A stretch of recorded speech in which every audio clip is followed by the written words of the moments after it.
Sunday Sundarakanda రచన Shri సుందరదాసు MS Ramarao గారు.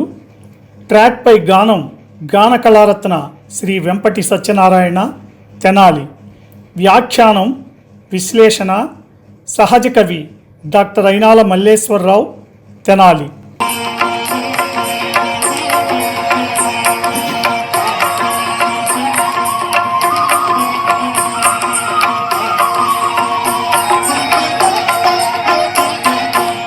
శ్రీ హనుమాను గురుదేవులు నాయద పలికిన సీతారామ కథ, నే పలికెద సీతారామ కథ.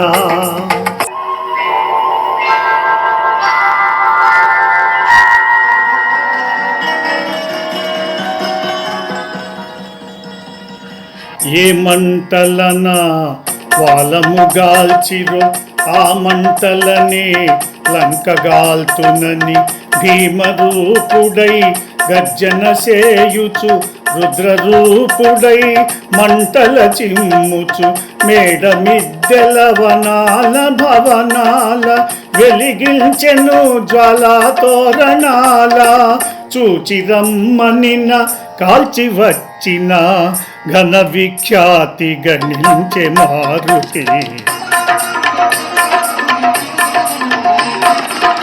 ఒకచో కుంకుమ కుసుమ కాంతుల, ఒక ఎడబూరుగు పుష్పఛాయల, ఒకచో మోదుగు విరుల తేజముల, ఒక ఎడ కరిగిన లోహపు వెలుగుల, కోటి సూర్య సమాన కాంతుల.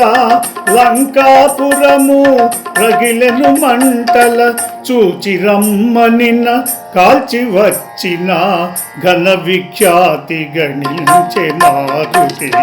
శ్రీ హనుమాను గురుదేవులు నాయద పలికిన సీతారామ కథ, నే పలికెద సీతారామ కథ.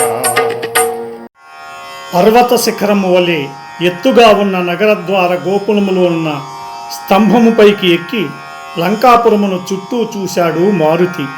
ఏ మంటలతో నా తోకను కాల్చారో ఆ మంటలతోనే ఈ లంకా నగరాన్ని కాల్చివేస్తానని ఉగ్రరూపుడై గర్జన చేయుచు భయంకరమైన రూపుడై మంటలను చిమ్ముచు మేడలలో మిద్దెలలో వనాలలో భవనాలలో మంటలు రగిలించాడు. చూసి రమ్మంటే కాల్చి వచ్చాడు అనే ఖ్యాతిని గడించాడు. ఒకచోట ఎర్రని కుంకుమ పూల కాంతుల్లా, మరొక చోట ఎర్రని బూరుగు పూల కాంతుల్లా, ఇంకొక చోట ఎర్రగా ఉండే మోదుగ పూల కాంతుల్లా, వేరొక చోట కొలిమిలో ఎర్రగా కాలిన లోహపు కాంతిలా, ఎటు చూసినా కణకణమండే కోటి సూర్యుల సమాన కాంతుల్లా లంకాపురం మంటల్లో కాలిపోయింది. ఈ సంఘటనతో చూచి రమ్మంటే కాల్చి వచ్చే రకం అనే సామెత మారుతి ద్వారా లోక ప్రసిద్ధమైంది. ఈ ప్రోగ్రాంపై మీ యొక్క అభిప్రాయాన్ని లైక్ చేసి కామెంట్ రూపంలో తెలియజేయండి.